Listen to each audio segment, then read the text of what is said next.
Kali ini kita kedatangan seorang sahabat dari Jawa Timur, tepatnya dari kota Surabaya. Beliau ini seorang wartawan senior.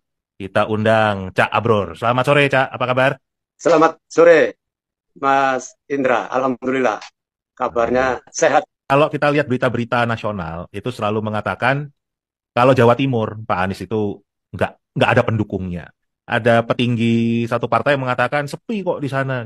Nah, tapi sepi, yang satu bilang sepi, yang satu bilang ini bikin keramaian di masjid. Itu melanggar. Jadi serba simpang siur. Nah, saya mau tanya Cak Abror yang orang Surabaya sendiri sebenarnya gimana, Cak? Jawa Timur ini penduduknya kan hampir 40 juta ya, hampir 40 juta ya. Ya, Kemudian kalau misalnya kita bilang ada 1 juta orang pun misalnya yang berkumpul di satu tempat atau terlibat dalam satu acara gitu, kita kan bisa aja ngomong sepi ya, kan cuma 40 dari penduduk Jawa Timur kan begitu. Dan kebetulan waktu Mas Anies berkunjung ke Surabaya dan Madura, saya ngikuti ya mulai hari hmm, pertama, kedua sampai ketiga itu yang saya rasakan adalah apa ya, aura ya, angin, begitu katakanlah angin ya. Kalau kita penggemarnya apa Scorpion ada wind of change ya kan, change. Ya. angin angin perubahan. Itu yang menurut saya yang harus kita rasakan itu ada terjadi dan itu saya merasakan terjadi di Jawa Timur. Begitu Mas Indra. Apa yang Ya. diharapkan warga Jawa Timur terjadi sebuah perubahan tuh dari sisi apanya? Awalnya orang-orang ini mungkin dia merasa sebagai apa namanya minoritas ya. Wah, jumlah saya kecil ya. Saya ingin menginginkan perubahan Hmm. yang lebih baik dari kondisi yang ada sekarang.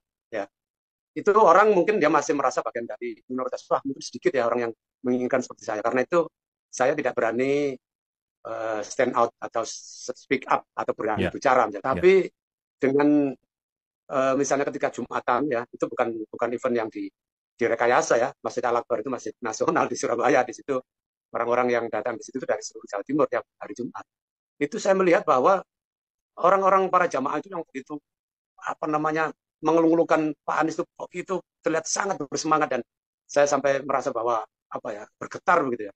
Itu mereka mengatakan begini, saya selama ini merasa seolah-olah saya ini sendirian, tapi ternyata di event itu saya lihat misalnya dia kan kiri kanan saya kok banyak sekali orang-orang yang ternyata menginginkan perubahan seperti perubahan.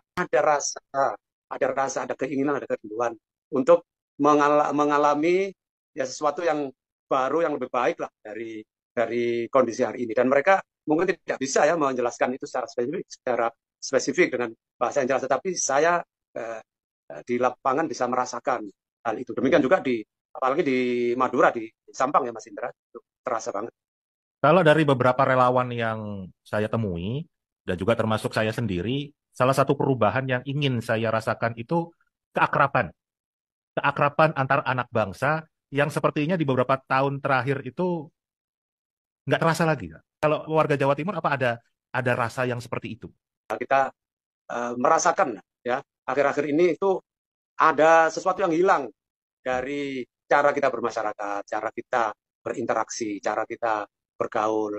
Jadi kalau disebutkan kemudian ada sekat, ada kota, ini memang kita rasakan. Ya.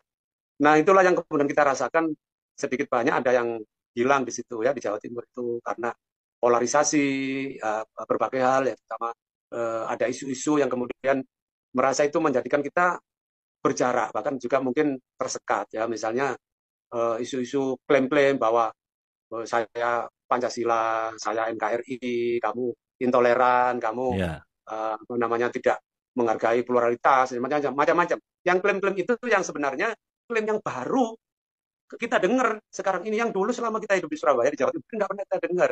Itulah yang ya. kita rindukan suasana itu mudah-mudahan itu nanti angin perubahan itu membawa kembali ya kesejukan itu di kita masyarakat kita di Jawa Timur dan khususnya di Surabaya.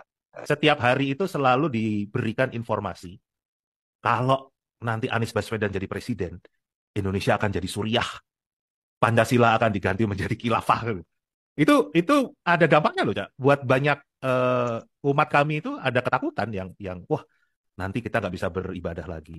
Tapi di sisi lain saya juga ngelihat saudara-saudara kami yang Muslim itu tiap hari juga diprovokasi, Cak. Cara berpakaian diprovokasi, cara beribadah diprovokasi, ulamanya dihina-hina. Itu yang Iya harapan betul. kami di 2024 stop. Dan itu hanya bisa kalau ada perubahan. Kita harapkan ya nanti, ya yang namanya tadi disebutkan 2024 nanti, itu kan pemilihan umum ya, kita memilih orang ya. Tetapi bagaimana pemilihan umum nanti itu, setelah kita memilih pilihan kita, setelah itu kita menemukan seorang pemimpin yang bisa mempersatukan kita semua. Cobalah kita lihat ya, Anies Baswedan itu kita lihat, kalau orang Surabaya, orang Jawa, Mas Indra, bibit, bobot, bebetnya, Ya.